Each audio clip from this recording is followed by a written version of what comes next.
नमस्कार दोस्तों, मेरा नाम है संदीप और आज इस वीडियो में हम लोग बहुत ही इम्पोर्टेंट कॉन्सेप्ट एक बहुत ही अच्छा तरीका विथ लो रिस्क जो इन्वेस्टमेंट हो सकता है या ट्रेडिंग हो सकता है उस पर बात करेंगे। टॉपिक है आज का ईटीएफ। ईटीएफ क्या होता है? ईटीएफ का मतलब होता है एक्सचेंज ट्रेडेड फंड्स। ऐसे फंड्स जो एक्सचेंज पे ट्रेड कर रहे हो, जिसको हम मान लीजिए हमारे जो एक्सचेंज है वो एनएसई, तो नेशनल स्टॉक एक्सचेंज पे जा करके वहाँ पे जब भी मार्केट ओपन होता है अपना 9:15 से 3:30 में, तो वहाँ पे ट्रेड हो रहा है। आप किसी भी ईटीएफ को बाय या सेल कर सकते हैं। तो ये हो गया ईटीएफ। अभी ईटीएफ क्या करता है? ये जो है सो एक पर्टिकुलर इंडेक्स को ट्रैक करता है, ठीक है। जैसे हमारा निफ्टी हो गया, राइट, निफ्टी हो गया, बैंक निफ्टी हो गया, राइट। तो ये जो इंडेक्स हो गया तो इसको ट्रैक कर सकता है, ठीक है। ट्रैक करने का मतलब ये हुआ कि अगर हम एक ईटीएफ को खरीदते हैं जो कि निफ्टी 50 इंडेक्स को ट्रैक करता है, तो निफ्टी 50 में जितने भी 50 स्टॉक्स हैं तो उसमें अपना सारा पैसा उन 50 स्टॉक्स में लगा देता है। सिमिलरली जो है ये और किस चीज़ को ट्रैक कर सकता है? कमोडिटीज़ को, ठीक है, कमोडिटीज़ को भी ट्रैक करता है। तो जैसे हमारे पास कमोडिटीज़ में जैसे गोल्ड हो गया, ठीक है, सिल्वर हो गया, तो इसको भी ट्रैक करता है, राइट। थर्ड पार्ट जो हो गया, मान लीजिए सेक्टर को भी ट्रैक करता है। तो सेक्टर में हमारे पास जैसे हो गया आईटी सेक्टर, ठीक है, या फिर फार्मा हो गया, ओके, या फिर ऑटो सेक्टर हो गया, राइट। तो इसको भी ट्रैक करता है।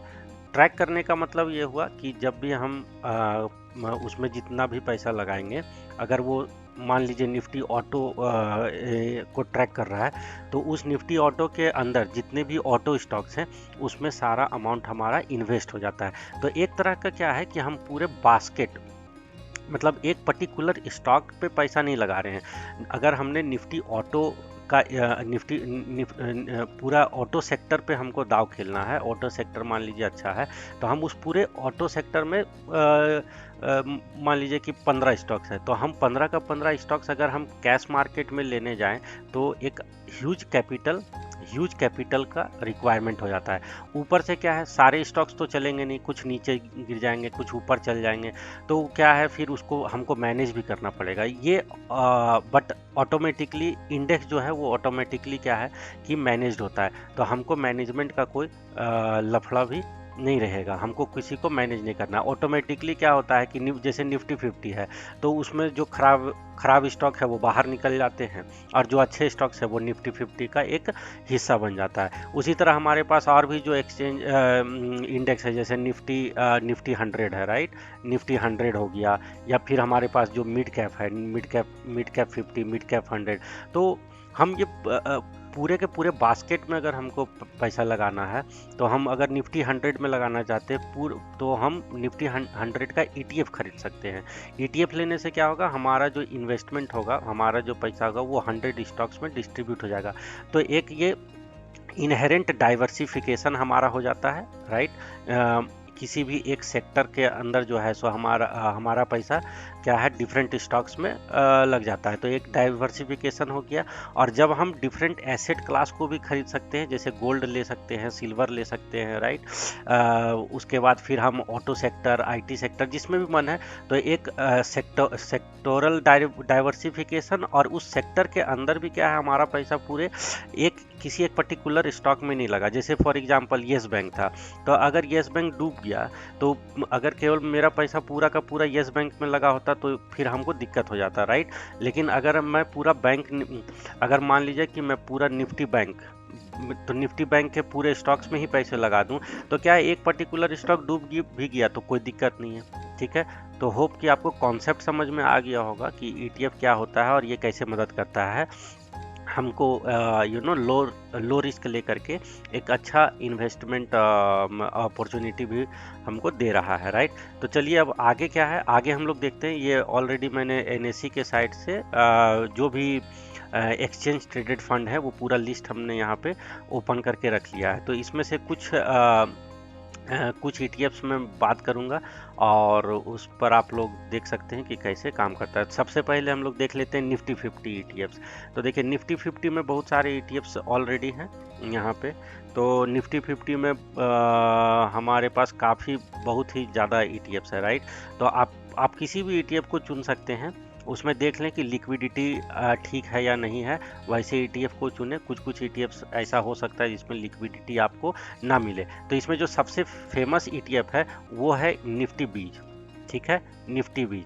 मेनली मैं इसी को प्रीफर करता हूँ। तो निफ्टी बीज जब आप निफ्टी बीज NSE पे जा करके आप आराम से जो है निफ्टी बीज को, आपका जो भी ब्रोकर है वहाँ पे जाके निफ्टी बीज सर्च कर लें, ठीक है, और जो है सो उसको खरीद सकते हैं। जब आप निफ्टी बीज में मान लीजिए कि 1 लाख इन्वेस्ट करते हैं, तो वो 1 लाख क्या है कि आप 1 लाख आपका पूरा 50 स्टॉक्स में वो पैसा जो है सो आपका 50 स्टॉक्स में इन्वेस्ट हो गया, राइट। तो ऑलरेडी आपका क्या हुआ, डाइवर्सिफिकेशन हो गया और काफ़ी अच्छा है। तो निफ्टी को ट्रैक करना भी इजी है, राइट। तो फिलहाल आज जो क्लोजिंग हुई है वो हुई है 193.5 पे। तो ये तो हो गया निफ्टी 50 के लिए। अब नेक्स्ट हम लोग देख लेते हैं निफ्टी 100। तो निफ्टी 100 में हम लोग जो है सो निफ्टी 100 में ICICI का है निफ्टी 100। इसमें हम लोग इसको हम लोग देख सकते हैं, ठीक है। तो निफ्टी 100 हो गया। अच्छा, यहीं पे एक और है जो कि अगर आप लोग को US स्टॉक्स में पैसा लगाने में अच्छा लगता है तो आप लोग इस पे फोकस कर सकते हैं, मॉन 100 पे। ओके, मॉन 100 ये भी लिस्टेड है। तो आपका जो सारा पैसा है वो नेस्डेक 100 US स्टॉक्स में आपका जा करके इन्वेस्ट हो जाएगा, गूगल, अमेजोन, इस पे। तो ETF के द्वारा आप सोच लीजिए कि US मार्केट को भी प्ले आउट कर सकते हैं, ठीक है। अब उसके बाद हम लोग चलते हैं एक अच्छा, गोल्ड एक अच्छा अपॉर्चुनिटी है, गोल्ड कमोडिटी है। तो यहाँ पे आपको गोल्ड बीज अवेलेबल है, देख लीजिए गोल्ड बीज अवेलेबल है। तो आप लोग गोल्ड पे भी एक दाव खेल सकते हैं। तो जब अभी जैसे फिलहाल गोल्ड अच्छा खासा करेक्शन किया है, अपने अच्छे सपोर्ट पे भी है गोल्ड का, अगर आप चार्ट देखेंगे तो आप उस चार्ट को थोड़ा सा फॉलो कर लीजिए और जब एक अच्छा सपोर्ट जहाँ पे एक बाइंग अपॉर्चुनिटी बन सकता है वहाँ पे जाके गोल्ड ले लीजिए, ठीक है। ये तो गोल्ड हो गया। उसके बाद आपको है सिल्वर भी है, ठीक है। सिल्वर देख लेते हैं, ये देखिए ये सिल्वर बीज भी लिस्टेड है, राइट। तो सिल्वर बीज भी अच्छा लग रहा है। इसका चार्ट, अगर सिल्वर का चार्ट देखेंगे हम लोग कमोडिटीज में जा करके, तो ये काफ़ी अच्छा यहाँ पे सिल्वर का भी चार्ट है। तो सिल्वर बीज ले सकते हैं, तो आपका इसमें हो जाएगा।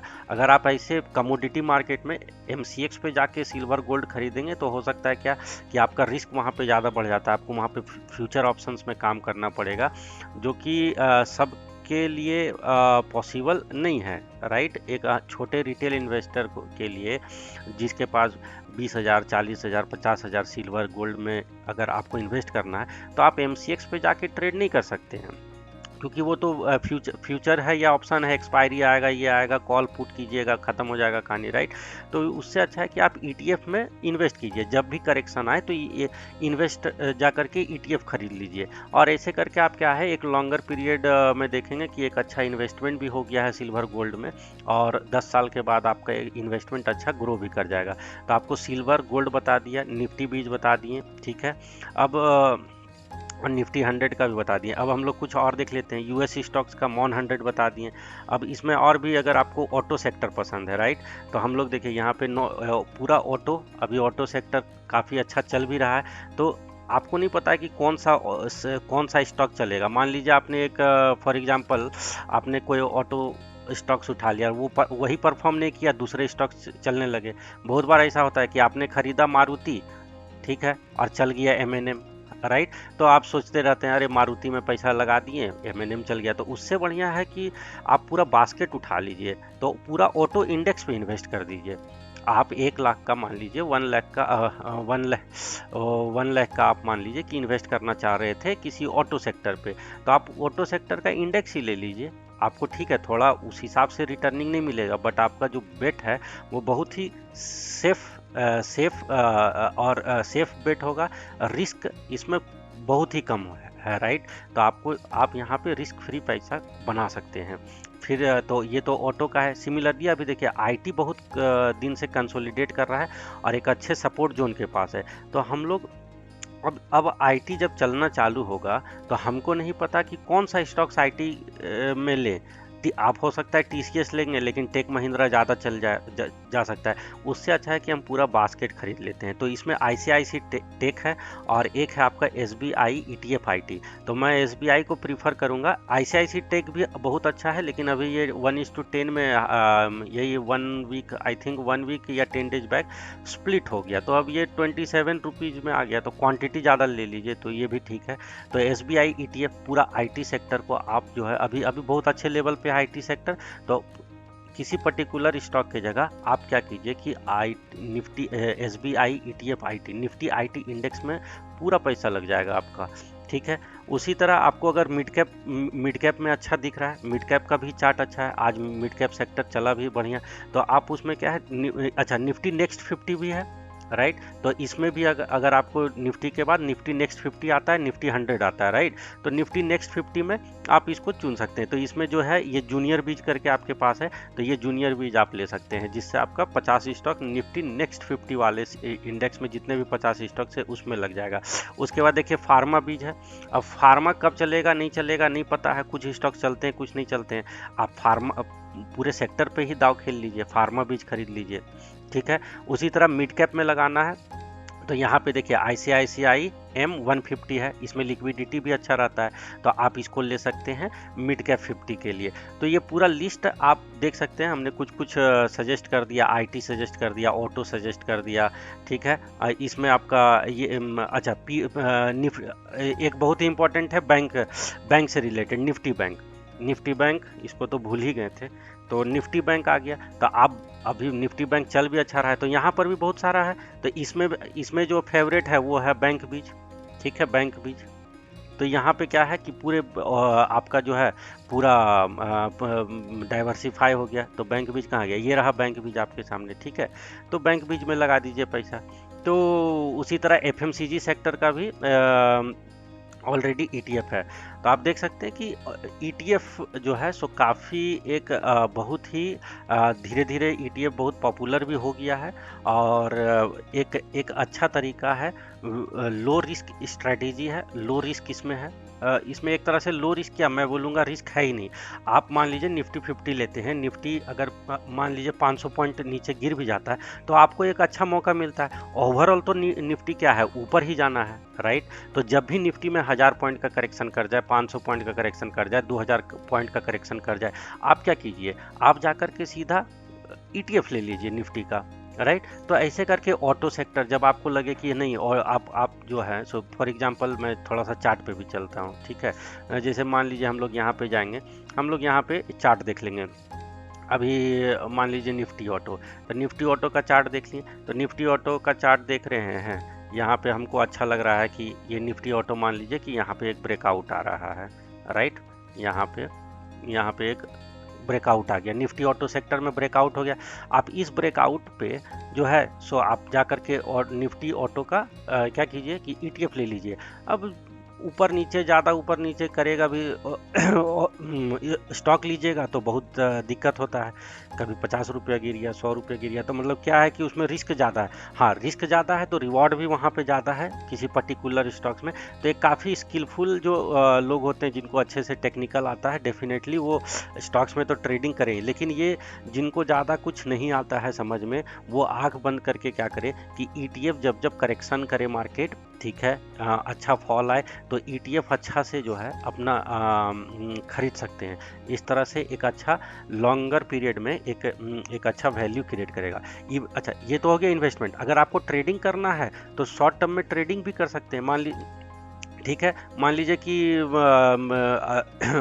निफ्टी 50 का 1000 पॉइंट का रैली कर गया, अभी पता है कि 18,100 18,200 पर के पास रुक रहा है, यहाँ से थोड़ा करेक्शन कर सकता है। तो एक बार छोटा मोटा क्या है, आपने यहाँ लिया, यहाँ बेच दिया, फिर ये 500-600 पॉइंट करेक्शन किया, तो एक लोअर दाम में आपको फिर से निफ्टी 50 ईटीएफ मिल जाता है, तो आप कर सकते हैं। तो आप देख लीजिए, आप इसका तरीका ढूंढ लीजिए। आपको केवल ज़्यादा दिमाग नहीं लगाना है, तो आप जब आपके पास पैसा है आप क्या कीजिए कि ETF में लगा लीजिए। तो होप आपको ETF के बारे में कौन कौन सा ETF लिस्टेड है और ये पूरा इस लिंक आप मार्केट डेटा के अंदर NSE इंडिया के अंदर मार्केट डेटा और एक्सचेंज ट्रेडेड फंड यहाँ पे जाके आप एक्सप्लोर भी कर सकते हैं। तो ये यही रहा ओवरऑल। तो मेरा फेवरेट जो है सो ETF में जो मेरा फेवरेट है वो सारे सेक्टर का जितने भी मैंने डिस्कस किया है सेक्टोरल जो ETFs है सो निफ्टी 50 और निफ्टी 20 तो हो ही गया, गोल्ड और सिल्वर, ये सब अभी ETFs के द्वारा अवेलेबल है। काफ़ी अच्छा है, म्यूचुअल फंड से ज़्यादा बढ़िया है। खुद से आप ऑलरेडी ट्रेड करता है एक्सचेंज पे तो खुद से खरीदिए, खुद से बेचिए, और इसमें जो खर्च है वो भी बहुत कम होता है, राइट। तो होप ये वीडियो पसंद आया होगा। अगर पसंद आया तो चैनल को सब्सक्राइब करें और लाइक और शेयर करें वीडियो को, ठीक है। तो फिर मिलते हैं हम लोग नेक्स्ट वीडियो में, तब तक अपना ख्याल रखें, धन्यवाद।